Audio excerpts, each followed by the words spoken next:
இது செய்தி மலரின் நேர்காணல் நிகழ்ச்சி. இன்றைய நிகழ்ச்சியில் கலந்து கொண்டு தன்னுடைய கருத்துக்களை தெரிவிப்பதற்காக குற்றவியல் வழக்கறிஞர் RS தமிழ்வேந்தன் அவர்கள் இங்கே வந்திருக்கிறார். வணக்கம். வணக்கம். இப்போ சமீபத்தில் தமிழகத்தில் நடந்த ஒரு படுகொலை தமிழகத்தை மிகப்பெரிய பரபரப்புள்ளாக்கிறது. பகுஜன் சமாஜ் கட்சியினுடைய தமிழ் மாநில தலைவராக இருந்த திரு ஆம்ஸ்ட்ராங் அவர்களுடைய படுகொலை. இந்த படுகொலைக்கு பின்னால் பல்வேறு யூகங்கள், பல்வேறு செய்திகள்லாம் வந்துட்டு இருக்கு. வதந்திகள் வருது, உண்மை சம்பவங்கள் நிறைய சொல்றாங்க. பல்வேறு விஷயங்கள் வந்தாலுமே இது ஒரு அரசியல் சார்பான படுகொலை அப்படின்னு ஒரு பக்கமும், இல்லை இது ஜாதி மோதல்கள் சம்பந்தமான ஒரு பக்கமும், இல்லை முன்பகை காரணமாக அப்படின்னு பல்வேறு செய்திகள் வந்துகிட்டு இருக்கு. இன்னும் முழுக்க விசாரணை முடியவில்லை இல்லையா, தொடர்ந்து நடந்துகிட்டு இருக்கு. CBI விசாரணை வேணும்னா கேட்டுட்டு இருக்காங்க. இப்போ உங்க பார்வையிலிருந்து இந்த படுகொலையை பற்றி நீங்க என்ன நினைக்கிறீங்க?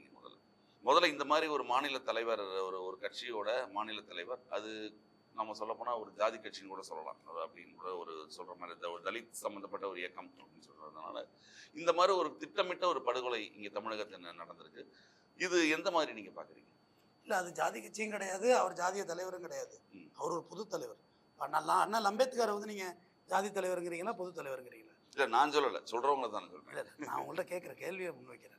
அண்ணல் அம்பேத்கர் ஜாதி தலைவரா பொது தலைவர்? அவரை பொது தலைவர், ஜாதி தலைவர் சொல்ல முடியாது, பொது தலைவர். அதே மாதிரி தான் அண்ணல் K. ஆம்ஸ்ட்ராங், மரியாதைக்குரிய ஆம்ஸ்ட்ராங் அவர்களும் பொது தலைவர் தான். ரெண்டாவது, தமிழகத்தை உழுக்கினுச்சு இல்லை, இந்தியாவே உழுக்கினுச்சு. ஏன்னா ஒரு தேசிய கட்சி இவ்வளோ பெரிய ஊப்பியில் முதலமைச்சராக இருந்தவங்க மாயாவதி, அவங்கள நேரடியாக வர்றாங்க. அவங்களுடைய செல்ல பிள்ளையாக இருந்தவர் இவர். தேசிய கட்சி இது. அது எப்படி நம்ம ஒரு பாஜகவை, காங்கிரஸை எல்லாம் பெருசாக பார்க்குறோமோ அந்த மாதிரியான ஒரு கட்சி தலைவர். அது ஏற்கனவே அந்த பொறுப்பில் செல்வ பெருந்தகை இன்னைக்கு காங்கிரஸ் கட்சியோட தலைவராக இருக்காருல்ல, அவரெல்லாம் இருந்திருக்காரு. ஆக்சுவலாக பார்த்தா ஆம்ஸ்ட்ராங் அவர்களுடைய ஆரம்ப காலம் பூவை மூர்த்தியார்கிட்ட அவரோட வாழ்க்கையை தொடங்குறாரு. இப்போ எவ்வளோ பழைய அரசியல்வாதி பூவை மூர்த்தியார்கிட்ட தான் அரசியல் கற்றுக்கிறாரு. அதை தொடர்ந்து இந்த நிலைக்கு வந்து இந்த கட்சியோட தலைவர் 2006க்கு அப்புறம் தான் இவர் வந்து 2006 அவர் 99வது வருடம் சென்னை மாநகர கவுன்சிலராக இருக்காரு. பொது சுயேட்சையா கட்சி சாராம. அப்போ பகுஜன் சமாஜ்ல இல்ல 17 வருஷமா தான் இதுல இருக்காரு. 2016, 2014, 15 வருஷமா இதுல பகுஜன் சமாஜ் கட்சி தலைவராக இருக்காரு. தொடர்ச்சியா கட்சி மாறாத ஒரு தலைவனாக இருந்தாரு இவர். இன்னைக்கும் ஆம்ஸ்ட்ராங் அவர்கள் ADMK, DMK, BJP எந்த கட்சியிலையும் ஒரு சீட்டை அவருக்கு கேட்டால் கொடுப்பாங்க, ஜெயிச்சிடுவார். ஆனால் அவர் அப்படி போகவே இல்லை. கடைசி வரையும் தன்னோட கட்சியை கொண்டு அது மாதிரிலாம் எங்கேயுமே அட வைக்கல. தனிச்சே தான் நின்னார். லாஸ்ட் எலெக்ஷனோட குளத்தூர்னு தோத்தான் போனார். இப்போ நீட் மரணம் அப்படின்னா உங்களுக்கு யாரை தெரியும் சொல்லுங்க? அனிதான்னு சொல்லுவோம். அனிதாவோட அண்ணன் அந்த ஊரில் கேண்டிடேட்டாக நிப்பாட்டினார். ஓஹோ. பகுஜன் சமாஜ் அனிதாவோட அண்ணனை அந்த ஊரில் நிப்பாட்டினார். அரியலூர்ல எந்த கட்சியும் நிப்பாட்டாது, இவர் நிப்பாட்டி நில்லு, முதல்ல ஒரு பாதிக்கப்பட்டவங்க ஒருத்தன் வெளியில் வரணும், அது அரசியல் அதிகாரத்துக்கு வரணும், வந்தால் தான் பாதிப்பு இருக்காதுங்கிறத அவர் நம்புறாரு, ஆழமாக நம்புறாரு. அது மாதிரி நூற்றுக்கணக்கான பேரை வழக்கறிஞர் ஆகியிருக்காரு வட சென்னை வந்து இப்போ ஒரு 10 வருஷமா காமா இருக்கு, தெரியுமா உங்களுக்கு? அதுக்கு முன்னாடி இந்த வட சென்னை வேறு.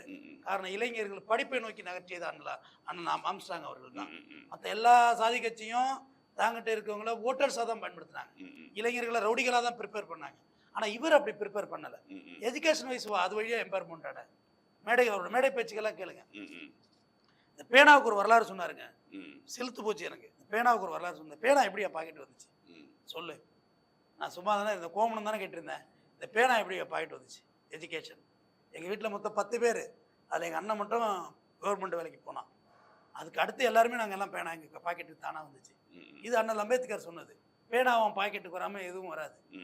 கத்தியை கொடுத்து சண்டை போடுன்னு சொல்லிட்டு இருக்க இந்த காலத்தில் சண்டையெல்லாம் நாங்கள் பார்த்துக்குறோம், நீ படி முதல்ல நீ போ அப்படின்னு சொன்ன ஒரு தலைவன் ஆம்ஸ்ட்ராங். அப்புறம் எப்படி அவருக்கு பகை இருக்கதான் செய்யும். எந்த அளவுக்கு நீங்கள் உங்களோட தகுநிலை வளருதோ அந்த அளவுக்கு பகை இருக்கதான் செய்யும். அது இல்லாமல் இருக்கவே இருக்காது. ஏன்னா இதுல குறிப்பிட்ட ஒரு ஆற்காடு சுரேஷ்னு ஒரு பேர் அடிபடுது. அவருடைய சகோதரர் வந்து கைதா இருக்காரு. ஆம்ஸ்ட்ராங்க சொல்லிட்டு ஆற்காடு சுரேஷோட கொலைக்கு இதுங்களுக்கு சம்பந்தம் சொல்றாங்க. ஆம்ஸ்ட்ராங் அவர்கள் ஆங்கிலத்தில் புலமை பெற்றவர், நின்று பேச ஆள முடியாது, அப்படி ஒரு ஆங்கிலம் அவர்கிட்ட. அதோடு தான் அவ்வளோ பீக் டார்கெட் தலைவர் எல்லாமே அடைய முடிஞ்சது அவரால். ஆங்கிலத்தோட வலிமை பெற்றவர், வழக்கறிஞராக இருந்தவர்.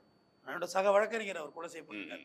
கட்சி தலைவர்லாம் விட்டுருங்க, என்னோட சக வழக்கறிஞர் படுகொலை செய்யப்பட்டிருக்காரு. ஆற்காடு சுரேஷ், புதுசு ஆற்காடு சுரேஷ், அதாவது சென்னை பூர்வீகமாக கொண்டவரும், சென்னையில் வந்து அவர் ஒரு அரிசி கடையில் வேலை பார்க்குறாரு, TNCC. ஆற்காடு சுரேஷ் அதில் ஒரு சின்ன பிரச்சனையாகி சஸ்பெண்ட் ஆகுறாரு. அதோட அவர் ஆற்காடு போயிடுறாரு. ஆற்காடு போய் அங்கே ஒரு பாஸ்போர்ட்டில் வேலை செய்கிறாரு. பாஸ்போர்ட்டில் வேலை செஞ்சு மறுபடியும் சென்னை வந்து சின்னா பிரபல வட சென்னையோட ரவுடி சின்னாவோட பழக்கம் ஏற்படுது. அவர் ஒரு குருவாகவே ஏற்றுக்கிறாரு. அவரோட சேர்ந்து சில பல வேலைகள்லாம் செய்ய ஆரம்பிக்கிறாரு. நல்லா 2 பேரும் ரொம்ப அந்யோன்யமாக இருக்காங்க. ஒரு சின்ன ஒரு தகராறு ஆகிடுது, 2 பேருக்குள்ளே ட்ரிகர் ஆகிடுது. அதில் வேற ஒரு கேஸில் சின்ன வந்து பூந்தமல்லி கோர்ட்டில் சரண்டர் ஆக போகிறாரு. சரண்டர் ஆக போகல அவரை போடணுங்கிறதாண்டி இவர் போகிறார் கோர்ட்டுக்குள்ளே. யார்? ஆற்காடு சுரேஷ். அப்போ தான் அட்வொகேட் பகத்சிங் கூட கொலை செய்யப்படுகிறார். பகத்சிங் 2 சின்னாவுக்கும் தெரிஞ்சவர், ஆற்காடு சுரேஷுக்கும் தெரிஞ்சவர். மறைக்கிறார் அவர். என்ன இது நமக்குள்ளே என்ன அப்படின்னு. நீ நவந்திர பகத்துனா பகத் நவரல்ல, ஒரே போடு பகத்து முதல்ல இறக்குறாரு. அடுத்து சின்னாவும் படுகொலை செய்யப்படுகிறார். ஒரு குவாலிஸ் காருக்குள்ளே சாப்பிட்டுட்டு இருந்தவங்க 2 பேருமே. முடிச்சோன்னா அதில் ஃபேமஸ் ஆகிடுறாரு. ஃபேமஸ் ஆகிட்டு சென்னை ரூரல் மற்ற பகுதிகளில் உள்ள சின்ன சின்ன பஞ்சாயத்துகள், அப்புறம் ரியல் எஸ்டேட்டில் ஆற்காடு அங்கேருந்து வந்தவர். ஆமாம், 2 டைப் ஆஃப் பைடன் பர்த் வந்து வேலூர் மாவட்டம் தான் அவர். பட் இந்த பிரச்சனைக்காக வேண்டி தான் ஆற்காடு போனார் அவர். அப்புறம் சென்னையில் வந்து செட்டில் ஆகி அந்த மர்டருக்கு பிறகு அப்படியே போயிட்டுருக்கு. பஞ்சாயத்துகள், அந்த லிட்டிகேஷன் ப்ராப்பர்ட்டி எல்லாம் வாங்கி விற்று கொடுக்குறது, கமிஷன் பேசிக்கல, இதில் அவர் பகைகளும் வளர்ந்துக்கிட்டு தான் இருக்கு அவர். ஒரு கட்டத்தில் பார்த்தீங்கன்னா ஆருத்ரா கோல்டு பாருங்க, ஒரு கார்பரேட் வந்து எவ்வளோ தூரம் சுற்றி வருதுன்னு. கார்பரேட் மர்டர் நடந்துக்கிட்டே தான் இருக்கு. நீங்கள் அரசியல் மர்டரான்னு கேட்டீங்க, சாதிய கொலையான்னு கேட்டீங்க, கட்சி ரீதியான கொலையான கார்பரேட் கொலையும் இருக்குது. இல்லைன்னு மறுக்க முடியாது. போலீஸ் முழு விசாரணை முடியறதுக்குள்ள நம்ம இந்த டவுட்டெல்லாம் ஏற்படுத்தி பண்ணி வைப்போம். போலீஸுக்கு உதவியாக இருக்கும். இந்த ஆருத்ரா கோல்டு தானே இந்த ஆர்கே சுரேஷ் சம்மந்தப்பட்ட ஒரு கேஸ் இருக்கு இல்லையா, அதில் தானே? ஆமாம், ஆருத்ரா கோல்டுக்கு பாதிக்கப்பட்டவங்க பக்கம் ஆம்சாங் நிற்கிறார். அப்போ ஒரு பெரும் தொகை செட்டில் ஆகுது. அப்போ ஆற்காடு சுரேஷ் என்ன செய்கிறாரு, கம்பெனி சைடு நிற்கிறாரு. அப்போ சுரேஷ்ட அவர் பேசுகிறாரு, பணத்தை கொடுத்துடலாம், ஏழை எளியவங்க காசு இது, நம்ம செட்டில் பண்ணுறது தான் கரெக்டுன்னு. அதில் 2 பேருக்குள்ளே முட்டிச்சு, கான்ட்ரவர்சி ஆகிட்டு அப்படின்னு ஒரு தரப்பு காவல்துறை வட்டாரங்கன்னு சொல்லுது. இன்னொரு தரப்பு கட்ட பஞ்சாயத்து பிரச்சனைங்கிற மாதிரி சொல்லுது. அது பெரிய பெரிய தலைவர்களை எளிதாக சொல்லிடுவாங்க. கட்டப்பண்ண நானே 10 செயின் 4 செயின் 5 செயின் போடுவோம், உங்களுக்கு தெரியும். அதெல்லாம் கட்டி வச்சுட்டேன். காரணம் என்னைய பார்த்தாலே கட்ட பஞ்சாயத்து பண்ணுற வைக்கலான்னு கேட்குறாங்க. எனக்கு நகை பிடிக்கும் சின்ன வயசுலேருந்து. ஒயிட் ஷர்ட்டு எப்பயுமே ட்ரிம்மாக சேவ் பண்ணியிருக்குது. நம்மளோட காரு கூட இருக்கவங்களை பார்த்தா பஞ்சாயத்து பண்ணுறாங்க. கூட இருக்கவங்களாம் என் ஃப்ரெண்ட்ஸு, அவங்க எல்லாருமே வழக்கறிஞர்கள், என்னோட ஜூனியரு. ஆனால் நாம் போய் கற்றுக்கிட்ட தொழிலை இவங்களும் கற்றுக்க நம்ம எல்லா இடத்துக்கும் அழைச்சிட்டு போகிறோம். நாளைக்கு நான் இல்லைனாலும் மேடையில் வந்து பேசணும் அவங்கன்னு. ஆனால் என்னையை பார்த்தா பஞ்சாயத்து தலைவரான்னு கேட்குறாங்க. எனக்கு ரொம்ப கஷ்டமாக இருந்துச்சு. அது விட்டு நானே என்னோட மேனேஜத்தை நிறையா மாற்றிக்கிட்டேன். ஆனால் அவர் எளிதாக கட்ட பஞ்சாயத்து தலைவராக ஆக்கிட்டு போயிடுவாங்க. ஒரே சிம்பிளாக இந்த உலகத்தை கதை கட்டுறது ஈஸிங்க. ஒருத்தர் டக்குன்னு அவர் வந்து பஞ்சாயத்து பிரச்சனை அவங்க 2 பேரும். அது என்னன்னு தெரியல, போலீஸ் விசாரணை முடியட்டும். நமக்கு தெரிஞ்ச வட்டாரங்கள் இதுதான் சொன்னிச்சு. அந்த கொலையை செஞ்சது ஆற்காடு சுரேஷ் இல்லை. அப்போ அந்த ஆற்காடு சுரேஷ் கொல்லப்பட்ட இதாக இருக்கு இல்லையா, அப்போ அவங்க கொலை பண்ணது யாரு? ஆற்காடு சுரேஷ் வந்து இப்போ எக்மோர் கோர்ட்டில் வாய்தா அட்டன் பண்ணிட்டு மீனவன் உணவாக இருக்கு தெரியுங்களா, பட்டினப்பாக்கம். ஆமாம், பட்டினப்பாக்கம் சைடு ஃபுல்லாக இண்டஸ்ட்ரி ஆகிட்டு சூப்பராக சுட சுட வரிசையாக இருக்கும். மீனவன் நண்பன் உணவு வரிசையாக இருக்கும். அவ்வளோ ஒரு டேஸ்ட்டாக அவங்க சமைச்சு பிக்கப் அக்கா கடை கூட சொல்லுவாங்க. அக்கா கடை, இந்த சிங்காரி கடை நிறையா சொல்கிறாங்க. அதில் மீனவன் உணவகத்தில் போய் சாப்பிட்றாரு. சாப்பிட்டு எல்லாருக்குள்ள மர்டர் ஆகிறாரு அங்கேயே, அந்த இடத்துலயே. படுகொலை செய்தது யாருன்னா நவீன். தீபக் ராஜா பாண்டியனை கொலை பண்ணாங்கல்ல திருநெல்வேலியில், அதே நவீன் தான். அதில் சஸ்பெக்ட் அவர் தான். நவீனோட ஸ்டைல் எப்படின்னா ஆஃப்டர் லஞ்ச் கொலை பண்ணுறது அவரோட ஸ்டைல். எப்படி? ஆஃப்டர் லஞ்ச் நீங்கள் சாப்பிட்டு அப்படியே போடுறது. ஏன்னா மதிய சாப்பாடு சாப்பிடும் ஒரு டயர்ட்னஸ்க்கு வருவோம். பொதுவாக சுகர் பிபி எல்லாம் ஓட முடியாது, நம்மளால ஓடவே முடியாது. மயக்கம் இருக்கும், நிறைய விஷயங்கள் இருக்கு அதில். மத்தியான சாப்பாடு மட்டும் ஒரு டயர்டு, உண்டை களைப்பு தொண்டனுக்கும் உண்டு. அதே தான் தீபக் ராஜா பாண்டியனும் சாஃப்ட் வெளில வந்தப்போ தான் படுகொலை செய்யப்பட்டார். இவரும் சாஃப்ட் வெளில வரும் படுகொலை செய்யப்பட்டார். அந்த கொலையை நூல் பிடிச்சி போனாக்கா அதில் ஆம்ஸ்ட்ராங் இருக்கிறதா அவரோட தம்பி சொல்றாரு. ஏன்னா புன்னைப்பால் யாரோட தம்பி? ஆற்காடு சுரேஷ். அவர் தான் இது இந்த வழக்கில் புன்னைப்பால் அவர் கைது செய்யப்பட்டிருக்காரு. புன்னைப்பால் அவர் என்ன சொல்றாருன்னா, என் அண்ணனோட இறந்த நாளோ பிறந்த நாளோ போடுற ஆம்ஸ்ட்ராங்னு அவர் ஒரு சபதம் எடுக்கிறாரு. அவங்களுக்குள்ள ஒரு ரிவெஞ்ச். இந்த நாள் இருந்த அன்னைக்கு வந்து அவருடைய பிறந்தநாள், ஆற்காடு சுரேஷோட பிறந்தநாள் அன்று தான் அந்த சம்பவத்தை அரங்கேற்றாங்க. எப்படின்னா அந்த ஆம்ஸ்ட்ராங் சாரோட வீடு பார்த்தீங்கன்னா போனீங்களா இடத்துக்கு, ரொம்ப ஓடக்கூட முடியாது. அதில் இவரோட கார் வேறு ஃப்ரண்டேஜில் நிற்கிது. இவர்கிட்ட கன் உண்டு. எப்போ இந்த எலெக்ஷன் திருப்பி கொடுத்தாங்க. அது தவறா பல தொலைக்காட்சிகளை மாற்றி திருப்பி ஒப்படைச்சிருந்தாரு. எலெக்ஷன் முடிஞ்சோடனே 13ஆம் தேதியாக கென்னு வந்துட்டு இருக்கு. ஆனால் கென்னு இருக்கிறது தெரியும். ஆனால் கென்னு வந்து அவர் கையில் இல்லைங்கிறத ஏற்கனவே 3 பசங்களை வச்சு செக் பண்ணுறாங்க அந்த இடத்துல. பின்னாடி அவர் பின்னாடி ஃபோக்கஸில் எல்லாம் சுமோட்டோ ட்ரெஸ் போட்டுட்டு. ஏன்னா ஒரு காலத்தில் கேபிள் டிவிங்க வச்சுருக்காங்கல்ல, அவங்க என்ன வேணுமோ நம்ம விட்டு மதில் ஏறினா நம்ம கேட்க முடியாது. கேபிளை சரி பண்ண வந்தோம்பா கேட்க முடியாது இல்லையா? ஆமாம். அதே மாதிரி சுமோட்டோக்காரங்களும் கேட்க முடியாது. இருக்கிறது ஒரு அலுவலகத்துக்கு வரலாம், அவங்கள என்ன உண்மை செய்யலாம், அந்த மாதிரி ஆகிப்போச்சு. அந்த டேபிளில் உட்காந்துருக்கிற கூட அவங்க நம்மளையெல்லாம் கிராஸ் பண்ணி அங்கே போகலாம். சாப்பாடு ஆர்டர் பண்ணியிருப்பாங்கன்னு தான் நம்ம நினைப்போம். பின்னாடியில் வந்து நம்மளை வெட்டினா நமக்கு எப்படி தெரியும்? இவர் அது மாதிரி தான் நினச்சிட்டாரு. இவர் போயிட்டு இந்த பசங்க 5 பேரும் அண்ணான்னு பேச்சு கொடுக்குறாங்க. அவர் சுமோட்டோ பாய்ஸ் நம்ம ஏரியா பையன்னு சொல்லி என்னடா அப்படின்னு பேச ஆரம்பிக்கல. பின்னாடி இருந்து சத்தம் போடுறாங்க. பின்னாடி இந்த 3 பேர் இருந்தாங்கல்ல, சத்தம் போடுறாங்க. திரும்பக்குள்ள இங்கேருந்து போட ஆரம்பிச்சிட்டாங்க. ஆக்சுவலாக பார்த்தா ஆம்ஸ்ட்ராங் அவர்கள் கவனத்தை திசை திருப்பி சத்தம் போடுறது. ஆம்ஸ்ட்ராங் அவர்கள் பாக்ஸர். அவர் வட சென்னையில் ஒரு 90% பேர் பாக்ஸராக தான் இருப்பாங்க. ஆமாம், நம்ம வட சென்னைன்னா அந்த திரைப்படங்களும் இந்த கட்டுக்கதைகளும் பூராவுமே வந்து அவங்கள தப்பாக ப்ரொஜெக்ஷன் பண்ணாங்க. அவங்களாம் பாக்ஸர். வட சென்னையில் பூட்டு இல்லாமல் எவ்வளோ வீடு இருக்கு. ஒரு வீட்டில் திருடு போகாது. தீனா கூட ஒரு பேட்டில் சொல்லியிருப்பாரு, ஏரியாவில் வந்து ஒரு பையனை கூப்பிட்டு போகிறேன், எங்கள் ஏரியாவில் உள்ள ஆயா கேட்கும் வயசானது, யாரா அவனை என்னடா பண்ணுறீங்கன்னு கேட்கும். இதை உன் வீட்டாண்ட கேட்பாங்களா அப்படின்னு சொல்லுவார். எங்கள் வீட்டில் யாருமே போட மாட்டோம். எங்கள் ஊரில் ஒரு சாவு சத்துதுன்னா நாங்கள்லாம் வந்து சினிமா கூட போக மாட்டோம், இங்கே தான் இருப்போம் அப்படின்னு சொல்லுவார். நல்லா இருக்கும் கேட்குறதுக்கு. கூடி வாழ்ந்தா குப்பம், சேர்ந்து வாழ்ந்தா சரின்னு ஒரு விளக்கம் சொன்னார். நல்லா இருந்தது. அப்போ எல்லாருமே பாக்ஸர். ஆம்ஸ்ட்ராங் ஒரு மிகச்சிறந்த பாக்ஸர். அந்த அவர் வெட்டுப்பட்ட காயங்கள் கூட பாருங்கள், எல்லாமே பாக்ஸிங் மறைச்சதெல்லாம் போயிருக்கும். எல்லாமே அந்த குறிப்பிட்டு அதுக்கு தான் முதல்ல கழுத்துலலாம் வெட்டினாங்க, கணுக்காலில் வெட்டினாங்க. ஃபர்ஸ்ட் வந்து கை மறைக்குது, கை ஹிட் ஆகுது, கையை வெட்டுறாங்க, அடுத்த கை ஹிட் ஆகுது, மறைக்குது, அடுத்த கை வெட்டுறாங்க, காலால் கிக் பண்ண பார்க்குறாரு கடைசி கட்டம், அதில் தான் கால் வெட்டப்படுது. நமக்கு அவர் ஒரு பாக்ஸர்ன்றதால கொஞ்சம் கேப் விட்டுருந்தா அவர் கிட்ட நெருங்க முடியாது. கேப்பே இல்லாமல் பண்ணிட்டாங்க. கொஞ்சம் அவர் ஒரு 5 நிமிஷம் முன்னாடி சுதாரிச்சிருந்தாருன்னா இவங்க யாரும் வெளில வர முடியாது. ஊரே அவர் ஊருங்க. ஒரு விசில் அடிச்சா போதும், அப்படியே என்டையரா பிளாக் ஆயிடும். அதாவது சின்ன கர்வு வேற அந்த ரோடு. வெளியில வந்து ஒரு சிசிடிவி ஃபுட்டேஜ்ல அவங்க ஓடுறாங்க, சின்ன ரோடா இருந்தது. ஒரு பைக்கை திருப்பவே முடியாது. பார்த்துருப்பீங்க, இப்ப திருப்புவாங்க. வெளியில வரக்குள்ள வாசல்ல ஏதோ ஒரு கழிவுநீர் ஊர்தியோ ஒரு தண்ணி லாரியோ உள்ள வந்துருதான்னு வச்சுங்க, பிளாக் தான் இருக்கும். எல்லாருமே பிளாக் தான். அவங்க வெளியே போக முடியாது. பைக் ஓட்டு நடந்து ஓடணும். எவ்வளவு தூரம் ஓடுவீங்க நீங்க? பின்னாடியே 4-5 பேர் ஓடுறாங்க வேற. இதுல கூட நின்று இவங்களோட சகோதரர் வெட்டுப்பட்டிருக்காரு, கடுமையான வெட்டு. இப்போ இன்னைக்கு தான் டிஸ்சார்ஜ் ஆகிருக்காரு. இந்த இடம்லாம் வெட்டு வாங்கியிருக்காங்க. இது எல்லாமே செய்து படுகொலை அரங்கேற்றிட்டாங்க. இவங்க உடனே அப்போலோ ஹாஸ்பிட்டல் எடுத்துகிட்டு போகிறாங்க. யாரும் ஆம்ஸ்ட்ராங் அவர்களை அங்கே போட சுவாசம் கொடுக்கவே முன்னே. ஏன்னா இவ்வளோ வெட்டுக்கு யாரும் பிழைக்க முடியாது. ஏன்னா இறந்துடணுங்கிற கான்ஃபிடென்ட்டில் தெளிவாக வெட்டியிருக்காங்கல்ல, பிழைக்க முடியாது. இது ஒரு கோணம். இன்னொரு கோணம், தலித் அரசியல் பேசுகிறாரு அவருன்னு சொல்கிறத நான் மறுத்தது காரணம் சொல்கிறேன். அவர் ஒரு மேடையில் சொல்கிறாரு, 33% வன்னியர்கள் இருக்கிறாங்க கும்மிடிப்பூண்டி பகுதியில், 37% தான் நம்ம இருக்கிறோம். அப்படியே ஒரு இடத்தையும் சொல்கிறாரு. எல்லாம் ஒரு 3%, 4% தான் வன்னியர்களும் பறையர்களும் கூட குறைச்சிருக்கோம், பட்டியலின சமுதாயம் கூட குறைச்சிருக்கோம். நம்ம 2 பேரும் ஒன்று சேர்ந்தோம்னா நம்ம தான் முதலமைச்சர். எவ்வளோ ஒரு அரசியல் புரிதல். இந்த அரசியல் புரிதலை முதலில் இந்த உலகிற்கு அறிமுகப்படுத்தவர் பழனிபாபா. பழனிபாபா அதை சொன்னார். நம்ம முஸ்லீமு, தேவர், பறையர், பல்லர், நாடார், இப்படி நம்ம ஒரு 5-6 சாதி ஒன்று கூடணும்னா நம்ம தான் தீர்மானிக்கணும். வன்னியர், ஏன்னா ஒரு பாட்டாளி மக்கள் கட்சிக்கு ரொம்ப நாள் பேசினார். யாரு? பழனிபாபா. அப்போ ஒரு 4-5 ஜாதி நம்ம ஒன்று சேர்ந்தோம்னா நம்மளை நெருங்கவே முடியாதுங்கிறத அவர் பதிவிட்டார். அந்த அரசியல் ஸ்ட்ராட்டஜியை அடுத்தது கையில் எடுத்தது அண்ணன் ஆம்ஸ்ட்ராங் தான்.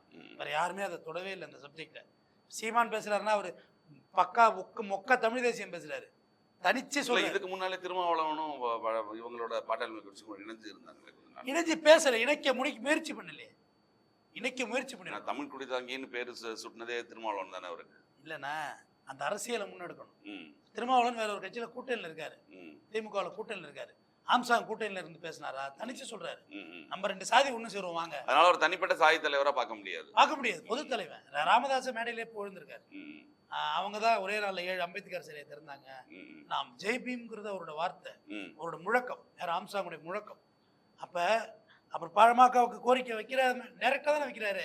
நம்ம நேரம் ஒன்று சேர்ந்தா நம்ம தாங்க ஆட்சி அமைக்கிறோம் அப்படின்றதுல அவர் நம்பி இருந்தார், தெளிவாக இருந்தார். பாமக என்னவோ அவங்க கிட்டக்க போகல, ஆனால் கிட்டக்க போயிருந்தாக்க ஆம்ஸ்ட்ராங்கோட ஸ்ட்ராட்டஜி அப்படிப்பட்ட ஸ்ட்ராட்டஜி. 48 வயசுல தான் கல்யாணம் பண்ணுறாரு ஆம்ஸ்ட்ராங். குழந்தை 1.5-2 வயசு. பரிதாபமாக இருக்கு, அழுகுது. அது உண்மை புரியலை. ஆனால் அப்பா ஏதோ பண்ணிட்டாங்கன்னு தெரியுது. குழந்தைக்கு இப்படி நீட்டிட்டு அழுகுது இல்லை அந்த குழந்தை. அவன் மாயாவதி அம்மா வந்தப்ப கொடுமை. 52 வயசாகுது. இல்லை, இப்போ இதில் சரண் அடைஞ்சாங்கல்ல, அவங்க சரணஞ்சவங்க போலி குற்றவாளிகள் அப்படின்னு சொல்லி சொல்கிறாங்களே, உண்மை குற்றவாளிகளே இல்லை. அது என்ன? அது வழக்கறிஞராக நான் வந்து அதில் எனக்கு மாறுபாடு இருக்குது. எப்படின்னா பொதுவாகவே அப்படி தான் இங்கே நடக்குது. கொலை வந்து தஞ்சாவூரில் நடக்குதுன்னு வச்சுக்கோங்க, அடுத்த 1/4 மணி நேரத்தில் எப்படி நீங்கள் சென்னையில் சரண்டர் ஆக முடியும்? பட் இந்த கொலையில் என்னெல்லாம் சஸ்பெக்ட், என்னை சந்தேகப்படுறாங்க, அதனால் நான் சரண்டர் ஆகிறேன், அவ்வளோதான். அதோட தேரி வந்து அதை இதுதான் புரியாம குழப்புறாங்க எல்லாருமே. ஓஹோ இந்த கொலையில சரணடைஞ்சதுக்கு காரணம் நான் தான் செஞ்சேன்னு கிடையாது, என்னை சந்தேகப்படுறாங்க, அதனால நான் வந்து விளக்கத்தை சொல்றேன். சந்தேகப்படக்கூடும், காவல்துறை என்னை கைது செய்ய நேரிடும், அதனால நான் என்னோட தகவல் அடுத்து அவங்க கன்ஃபெஷன் வாங்குவாங்க, ஒப்புதல் வாக்குமூலம் வாங்குவாங்க. இப்ப யார் யார் செஞ்சாங்கன்னு அவங்க ஸ்டேட்மெண்ட் கொடுப்பாங்க. ஏன்னா இப்ப எல்லாரும் அதான் சொல்றாங்க, எல்லா அரசியல் தலைவர்களும் இப்ப பிஜேபியில இருந்து எல்லாருமே வந்து போலி குற்றவாளிகள் தான் இது சரணடைந்தது, போலீஸ் சரண்டர் இது அப்படின்னு பேசுறாங்க. தமிழிசை அவர்களுடன் லீகலா எக்ஸ்பிளைன் பண்றேன், நான் மர்டருக்குள்ளே போல. இது பொதுவா நடக்கிறது. மர்டர் எங்கேயும் நடந்திருக்கும், மதுரையில் நடந்திருக்கும். அடுத்த ஒரு ஆரம்பத்தில் இப்ப நான் ஜிடி கோர்ட்ல போய் சரண்டர் ஆயிட்டேன்னா நான் கொலை பண்ணலங்கிறது அப்பட்டமா தெரியுமே. அதுக்காக நான் ஜுடிஷியல் கஸ்டடிக்குள்ள வந்துடுறேன். பொதுவா ஜுடிஷியல் கஸ்டடிக்குள்ள வந்துட்டா இந்த காலை உடைக்கிறது, கையை உடைக்கிறது, என்கவுண்டர் இதெல்லாம் இருக்காது. இதுதான் அதுக்காக தான் அவங்க இதான் ரியல் ஃபேக்ட். இதுதான் போலீஸா பிடிச்சி தேட ஆரம்பிச்சாங்கன்னா நம்ம மேல ரொம்ப டெம்ப்ட் ஆரம்பிச்சிருவாங்க. நம்ம கிடைக்கல. நிறைய பேர் நினைச்சிட்டு இருப்பாங்க கொலை கேஸ்ல ஒன்ஸ் நம்ம மேல அலிகேஷன் வந்துட்டாலே சரண்டர் ஆயிரும். தேட ஆரம்பிச்சா டென்ஷன் ஆயிடுவாங்க. அப்புறம் தான் சொல்றது டென்ஷன். நேற்று இவங்க சரண்டர் ஆகலன்னா என்ன இருந்திருக்கிறீங்க, அரசுக்கு பெரிய நெருக்கடியா இருந்திருக்கும். அப்ப பிடிச்சி வேற வழியே இருக்காதுல்ல போலீஸுக்கு. காலை உடைக்கிறது, வலிக்கு விழுவுறது, எல்லா சமூகம் நடக்க ஆரம்பிச்சிடும். அதனால சரண்டர் ஆயிட்டா உலகத்துக்கு தெரிஞ்சிடும். அடுத்த 24 மணி நேரத்தில் கொண்டு போய் ப்ரொடியூஸ் பண்ணி ஆகணும் கோர்ட்ல. அதுக்கு மேல இந்த ஸ்டேஷன்ல வச்சிருக்க முடியாது. எல்லாம் அவங்களுக்கு பல ஐடியாக்கள் கொடுக்க ஆள் இருக்குதுன்னு செய்வாங்க. நான் அவங்களும் தெளிவா இருந்தா அதனால விசாரணையோட முடிவுல தான் தெரியும் இவங்க குற்றவாளி. மறுபடியும் கஸ்டடி எடுப்பாங்க மறுபடியும். அது பேர் ஜுடிஷியல் கஸ்டடி. நேற்று கொஞ்சம் கொஞ்சம் தான் சொல்லியிருப்பாங்க. ஜுடிஷியல் கஸ்டடி மனு போட்டு எடுத்தாந்து வச்சு அப்புறம் தான் விசாரிப்பாங்க யார் யாரு, இந்த டீம் யார் என்னன்னு A to Z விசாரிச்சு அவங்களெல்லாம் மறுபடியும் கைது பண்ணுவாங்க. இது அடுத்த கட்ட ப்ரொசீஜராக நடக்கும். வழக்கு சிபிஐ கொடுக்குறதுன்னா அது கவர்மெண்ட் நினச்சா அது விசாரிக்கட்டும். ஏன்னா அமைச்சர் KN நேருவோட தம்பியை கொலை பண்ணது இன்ன வரைக்கும் சிபிஐ என்ன பிடிச்சிட்டாங்களா என்ன? இல்லை. அவர் ஜெயக்குமார் இதை சிபிசிஐடி பிடிக்க முடியல. சில வழக்குகள் அப்படிதான் இழுத்துருது.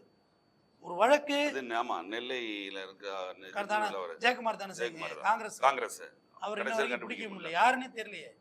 கொலையா தற்கொலை. ஜெயக்குமாராவது இப்ப இத்தனை மாசம் தான் ஆச்சு. ராமஜெயம் இப்ப எத்தனை வருஷம் ஆச்சு? எத்தனை வருஷம் ஆயிடுச்சு, பிடிக்க முடியலையே. அதுலயும் சரணடைஞ்சாங்கல்ல சில பேர். போய் இல்ல உண்மையை கண்டறி சோதனை வந்தாங்க. ஒரு 13 பேர்கிட்ட வந்தாங்க. அவங்க சஸ்பெக்ட் இல்ல, விஷயம் இல்ல.